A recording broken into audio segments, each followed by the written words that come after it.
Les véritables raisons pour lesquelles les Occidentaux s'acharnaient sur Kadhafi sont: premièrement, le lancement d'un satellite africain. C'est Kadhafi qui offre à toute l'Afrique un satellite de télécommunication et opère la première vraie révolution des temps modernes. Ce satellite assure la couverture universelle du continent pour la téléphonie, la télévision, la radiodiffusion et de multiples autres applications telles que la télémédecine et l'enseignement à distance. Pour la première fois, une connexion à bas coût devient disponible sur tout le continent jusque dans les zones rurales grâce au système par pont radio WiMAX. Cette histoire démarre en 1992 lorsque 45 pays africains ont créé la société Rascom, pour disposer d'un satellite africain et faire chuter les coûts de communication sur le continent.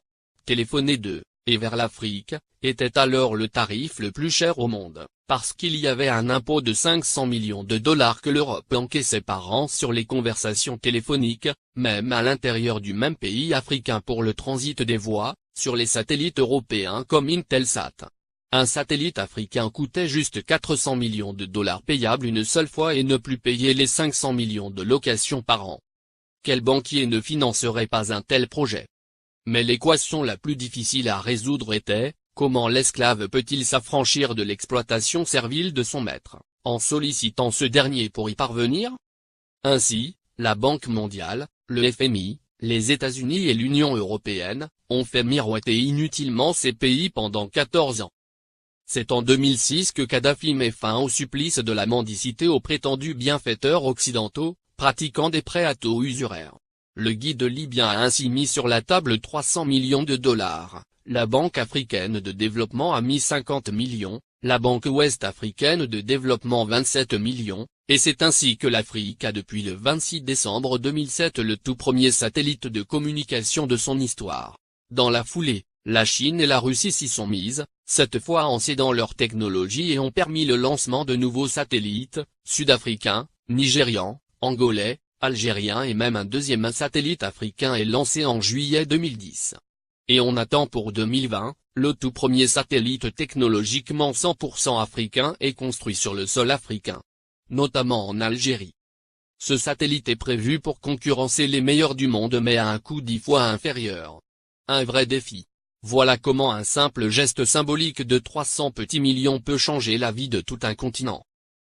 La Libye de Kadhafi a fait perdre à l'Occident pas seulement 500 millions de dollars par an, mais les milliards de dettes et d'intérêts que cette même dette permettait de générer à l'infini et de façon exponentielle, contribuant ainsi à entretenir le système occulte pour dépouiller l'Afrique.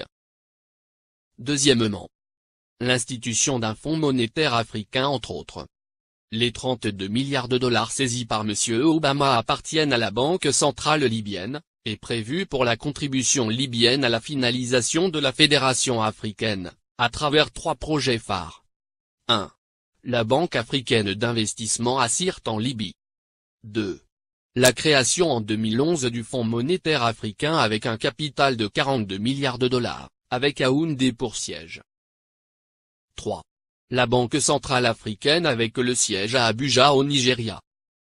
La première émission de la monnaie africaine signera la fin du franc CFA, grâce auquel Paris a les mains mises sur certains pays africains depuis 50 ans. On comprend dès lors et encore une fois la rage de Paris contre Kadhafi. Le Fonds monétaire africain doit remplacer en tout et pour tout, les activités sur le sol africain du Fonds monétaire international, FMI, qui avec seulement 25 milliards de dollars de capital a pu mettre à genoux tout un continent avec des privatisations discutables, comme obliger les pays africains à passer d'un monopole public vers un monopole privé. Ce sont les mêmes pays occidentaux qui ont frappé à la porte pour être aussi membres du Fonds monétaire africain, et c'est à l'unanimité que du 16 au 17 décembre 2010 à Yaoundé, que les Africains ont refusé cette convoitise, instituant que seuls les pays africains seront membres du Fonds monétaire africain.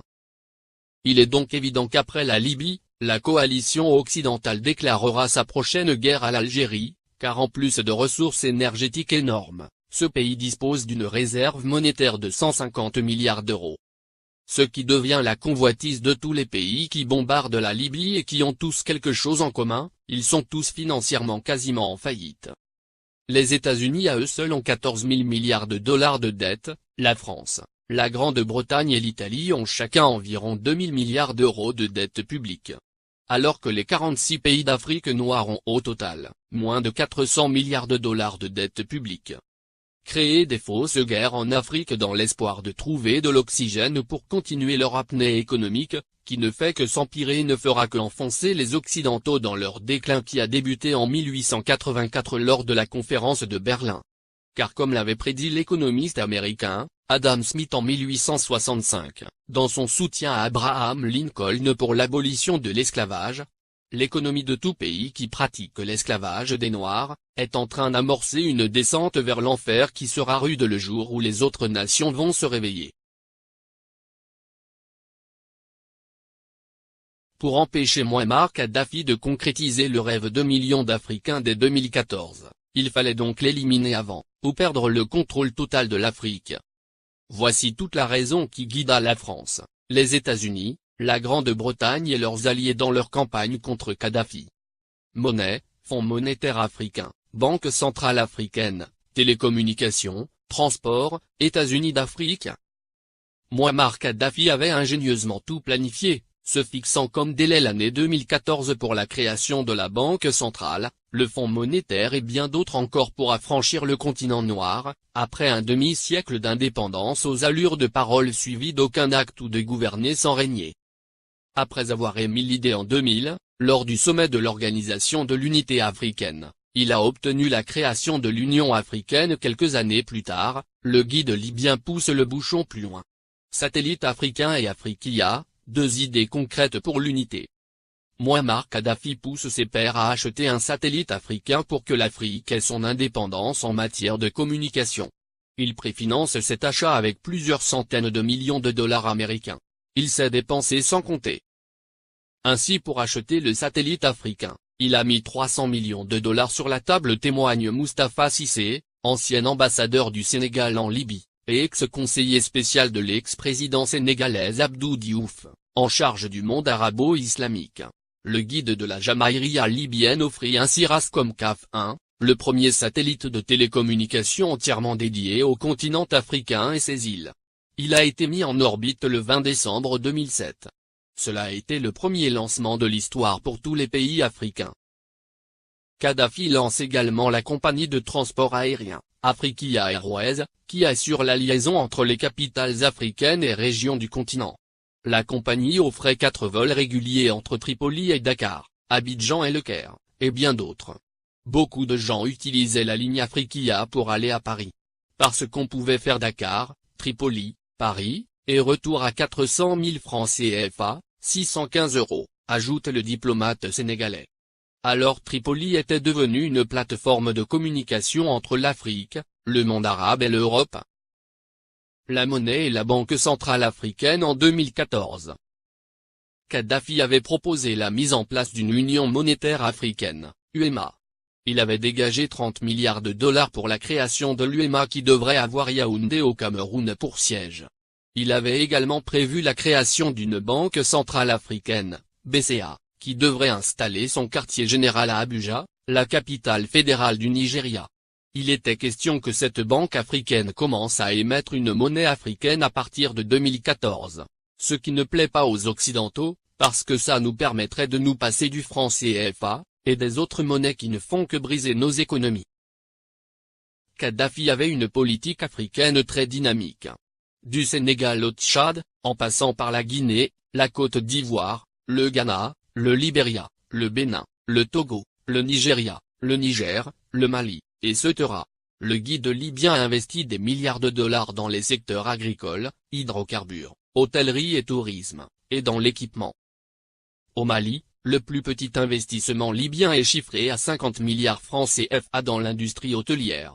Ces investissements libyens dans l'hôtellerie sont estimés à plus de 50 milliards de francs CFA, a déclaré Oumar Balatouré, directeur général de l'Office malien du tourisme. Plusieurs autres centaines de milliards ont été investis dans le secteur agricole. Pour les Maliens, Kadhafi est un homme qui s'est engagé pour la cause africaine. Le Conseil national de transition, CNT, est considéré au Mali comme un organe rebelle soutenu par la communauté internationale. Dès le début de la révolte à Benghazi, et l'entrée de l'aviation étrangère, des associations musulmanes et des partis politiques avaient organisé à Bamako des manifestations de soutien à Kadhafi, dénonçant une invasion occidentale. Le guide libyen a, par ailleurs, dégagé plusieurs milliards de dollars pour la création de banques sahélo-sahariennes au Sénégal, Mali, Niger, Mauritanie, Tchad, et Ceuta, et le rachat de plusieurs compagnies occidentales en Afrique pour réduire leur emprise sur les économies du continent. C'est par exemple le cas de Mobil Oil, du groupe américain, ExxonMobil, qui est devenu Oil Libya dans la majeure partie de la sous-région ouest africaine. La Guinée-Conakry doit sa toute première chaîne de télévision à Mouammar Kadhafi. Il le lui a offert au nom du peuple libyen comme présent au peuple frère de la Guinée en 1979. Il a également équipé l'armée guinéenne, de l'armement lourd aux uniformes des soldats pendant plusieurs décennies. Sans compter un appui financier gigantesque. La vie des Libyens de l'ère Kadhafi. 1. La Libye était le dernier pays sur la liste des pays endettés, la dette était à 3,3% du PIB, en France, elle était à 85%, aux USA à 88,9%, au Japon à 225,8%. 2. L'électricité à usage domestique était gratuite. 3. L'eau à usage domestique était gratuite. 4. Le prix d'un litre d'essence était de 0,08 €. 5. Les banques libyennes accordaient des prêts sans intérêt. 6. Les citoyens n'avaient pas d'impôts à payer, et la TVA n'existait pas. 7. Chaque famille libyenne, sur présentation du livret de famille, recevait une aide de 300 € par mois. 8. Pour chaque étudiant voulant faire ses études à l'étranger, le gouvernement de Kadhafi attribuait une bourse de 1627 € par mois. L'ONU, la France et les USA ont bombardé la Libye pour défendre leurs intérêts, objectif principal, détruire la création des États-Unis d'Afrique.